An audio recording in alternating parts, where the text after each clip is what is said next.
आज आपको माओवाद से जुड़ी दो खबरें बताऊंगा, जो और दोनों ही खबरों में एक खबर माओवादियों के प्रति जवानों की सफलता की है, तो वहीं दूसरी खबर चिंता और सोचने की है। क्या है पूरा मामला, इस पर बातचीत करते हैं। नमस्कार, मैं विकास तिवारी हूं और आप बस्तर टॉकीज देख रहे हैं।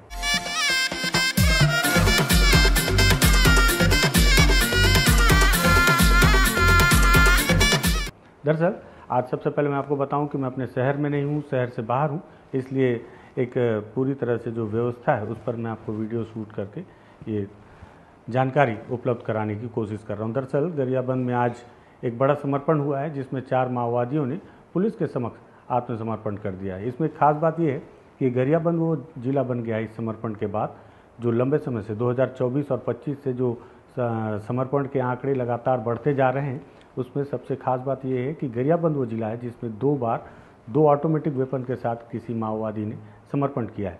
इसके पहले एक माओवादी ने इंसास राइफल के साथ सरेंडर किया था, जिसका इंटरव्यू हमने किया था, और आज एक बार फिर से एक माओवादी ने SLR राइफल के साथ, ऑटोमेटिक राइफल के साथ पुलिस के समक्ष आत्मसमर्पण किया है। जो 4 माओवादी हैं समर्पित करने वाले, इन पर 19,60,000 रुपये का इनाम था। इसमें एक जो दीपक नाम का माओवादी है वो 8 लाख का इनामी DVCM है। DVCM एक बड़ा पद होता है माओवादी संगठन में, और उसके द्वारा समर्पण करना, साथ ही साथ उसके द्वारा ही ऑटोमेटिक वेपन पुलिस के समक्ष प्रस्तुत किया गया।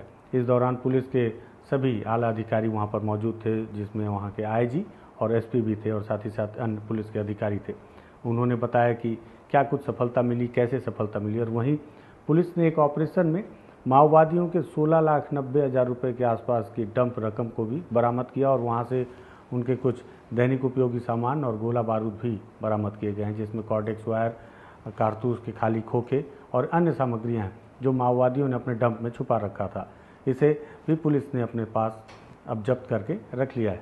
और जो समर्पित करने वाले माओवादी हैं, समर्पण करने वाले, ये सभी सुकमा और बीजापुर के रहवासी हैं, जो माओवादी संगठन में सक्रिय रहते हुए जब उनकी स्थिति और उनके काम करने के क्षेत्र को बदला गया तो उनके द्वारा गरियाबंद के इलाके में काम किया जा रहा था। इसमें 3 जो माओवादी हैं वो उस इलाके में सक्रिय जो सेंट्रल कमेटी के सदस्य हैं, उनके गनमैन के तौर पर सुरक्षा के घेरे में रहने वाले माओवादी हैं, जिनके द्वारा समर्पण किया गया है। पुलिस ने उसको लेकर प्रेस नोट भी जारी किया है, और प्रेस नोट में पुलिस ने जो प्राथमिक जानकारी दी है उस आधार पर मैं आपको बताऊं कि इसमें DVCM रैंक एक माओवादी हैं, जो कि पोलित ब्यूरो सदस्य CCM मोदिम बालकृष्णन उर्फ मनोज के प्रोटेक्शन के टीम के जो 3 लोग मैं बता रहा था वो हैं। इन पर 19 लाख रुपए का कुल इनाम था, और ये चारों हार्डकोर माओवादी पुलिस के द्वारा बताए गए हैं। इनके नाम इस प्रकार हैं। सबसे पहले दीपक उर्फ भीमा मंडावी, जिस पर 8 लाख रुपए का इनाम है, जो कि DVCM बताया जा रहा है। और वहीं भीमा भोगाम है उर्फ कैलाश, जिनके ऊपर 5 लाख रुपए का इनाम, रनीता के ऊपर में 5 लाख, और सुजीता उर्फ कारम के ऊपर में 1 लाख रुपए का इनाम घोषित किया गया है। ये सभी बीजापुर और सुकमा इलाके के रहने वाले हैं। इनके सरेंडर करने से पुलिस का ऐसा मानना है कि लगातार जिस तरह से समर्पण नीति पर बदलाव किया जा रहा है, और गरियाबंद पुलिस का ये भी मानना है कि उनके द्वारा गांव-गांव में पर्चे फेंके जा रहे हैं, जिसमें उनके द्वारा समर्पण नीति के लाभ को लेकर और पुलिस के संपर्क सूत्र भी दिए जाते हैं, जिस आधार पर माओवादी काफ़ी आसानी से जो समर्पण करना चाह रहे हैं वो पुलिस के संपर्क में आ जाते हैं। समर्पण करने के बाद अब कहीं न कहीं माओवादियों को एक बार फिर से झटका लगा होगा, क्योंकि ये माओवादियों में से एक माओवादी है जो ऑटोमेटिक हथियार भी लेकर वापस आया है। ये तो तस्वीर रही माओवादियों के समर्पण करने की। उस दौरान वहाँ पर अमरेश मिश्रा, जो कि उस इलाके के IG हैं, उन्होंने पत्रकारों से चर्चा में क्या जानकारी दी वो भी सुन लीजिए। अब सबको विदित होगा कि दीपक और भीमा मंडावी जो 8 लाख के इनामी थे, DVCM रैंक के थे, और CC मोदिम बालकृष्णा के 3 प्रोटेक्शन टीम के लोग, कैलाश, रनीता एंड सुजीता, इन चारों ने आत्मसमर्पण किया है। दीपक ने अपने स्वचालित हथियार SLR के साथ सरेंडर किया है। यह इस जिले में दूसरा महत्वपूर्ण सरेंडर है। कुछ दिन पहले इंसास के साथ एक माओवादी ने आत्मसमर्पण किया था, और अभी SLR के साथ ही साथ रनीता ने अपने सिंगल शॉट जो राइफल है उसके साथ आत्मसमर्पण किया है। यह बहुत ही इनकरेजिंग साइन है कि माओवादी हथियार के साथ आत्मसमर्पण कर रहे हैं। सब लोग प्रयासरत रहते हैं कि जितने भी युवा और युवती हैं जो भटककर इस राह पर चल रहे हैं वो मूल धारा में वापस आए। यह अत्यंत ही इंकरेजिंग है डेवलपमेंट।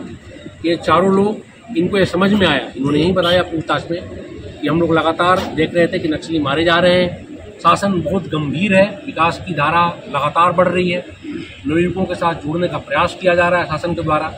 और जो यहाँ की नीति है, रिहेबिलिटेशन पॉलिसी जो है, वह काफ़ी माओवादी कार्यकर्ताओं को केंद्र बनाकर जो बनाई गई नीति है, जो इनके पूरे परिवार से लेकर पूरे समाज के रिहेबिलिटेशन के लिए जो कार्य किया जा रहा है, उससे प्रोत्साहित होकर इन लोगों ने आत्मसमर्पण किया है। उन्होंने ये भी बताया कि लगातार जब इनके द्वारा ऐसी बातें की जा रही थी कि अब हमें हिंसा का रास्ता छोड़कर सरकार के साथ जुड़ना चाहिए, तो सीनियर जो माओवादी काडर थे, उनके द्वारा इनका शोषण किया जाता था, इनको पीटा जाता था। ये बोला जाता था कि ऐसी बात बिल्कुल न करो, हमें क्रांति को और हिंसा को आगे बढ़ाए रखना है। तो काफ़ी चल्लाए हुए थे उससे, और उन्होंने उचित मौका खोजकर कैंप से भागकर पुलिस से संपर्क। तो सुना आपने पुलिस के अधिकारी ने किस तरह से जानकारी दी कि किस तरह से माओवादी समर्पण कर रहे हैं और किस तरह से उनके नगद राशि को भी बरामद किया गया है, ये सफलता के तौर पर। जो दूसरी बात मैंने कही थी कि जिस पर हर किसी को चिंता करनी चाहिए या सोचना चाहिए कि आखिर ये क्यों हो रहा है। सोचिए, गृह मंत्री ने कहा है कि 31 मार्च 2026 तक माओवाद पूरी तरह से नेस्तनाबूद कर दिया जाएगा, लेकिन उन्होंने ये भी कहा था कि ये पूरी तरह से जड़ से पूरे देश से समाप्त कर दिया जाएगा। वहीं दूसरी तस्वीर जो इस बात को कहीं ना कहीं खंडित करती है, खंडित इसलिए करती है क्योंकि ये दूसरी तस्वीर आई, आपको याद हो बीते दिनों मानपुर मोहल्ला में एक मुठभेड़ हुई जिसमें एक डीकेएसजेडसी विजय रेड्डी को मार गिराया गया। विजय रेड्डी पर महाराष्ट्र, छत्तीसगढ़ और आंध्र प्रदेश, तेलंगाना में कुल मिलाकर 90 लाख रुपए का इनाम था, और माना जाता है कि कांकेर राजनांदगांव और के बॉर्डर इलाके का पूरा इलाका उसी के नेतृत्व में संचालित किया जाता था। उसके मारे जाने से वो इलाका माओवादियों की तरफ गिरफ्त से पूरी तरह से खत्म हो गया है।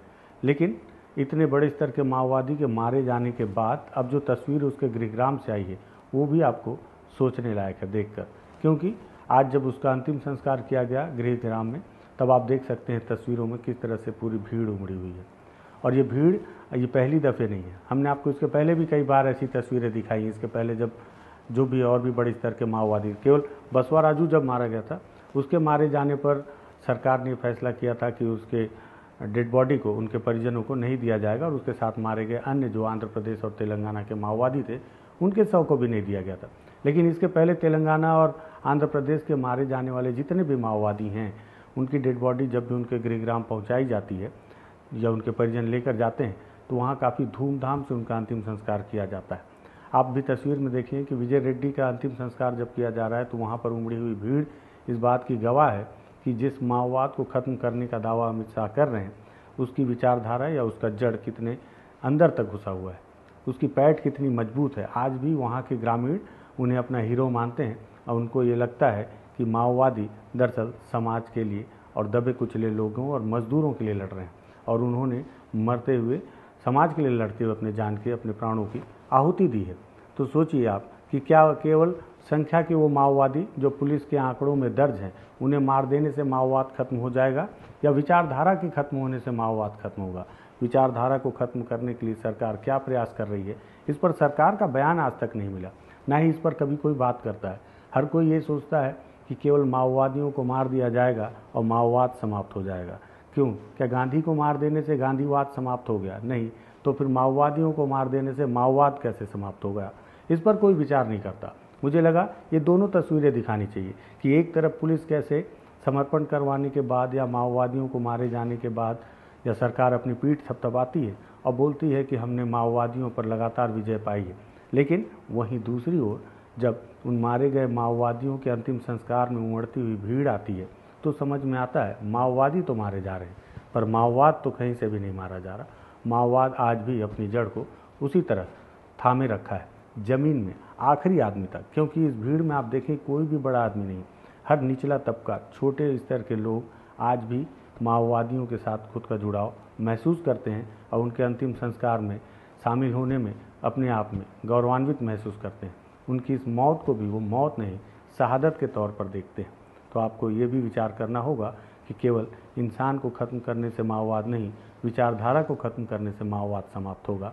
वरना एक बार फिर अगर सरकार कुछ गलतियां करेगी तो हो सकता है कि फिर से आपके सामने एक बड़ी समस्या बनकर सामने खड़ी हो जाए। मुझे लगा इन दोनों तस्वीरों पर बातचीत होनी चाहिए, इसलिए हमने इस वीडियो को जैसे तैसे रिकॉर्ड किया है शहर से बाहर और आपके सामने प्रस्तुत करने की कोशिश की है। अगर बातचीत समझ में आई हो, लगे कि हाँ ये बात सही है, तो शेयर कर दीजिएगा। बस्तर टॉकीज़ को सब्सक्राइब कीजिएगा। धन्यवाद। है।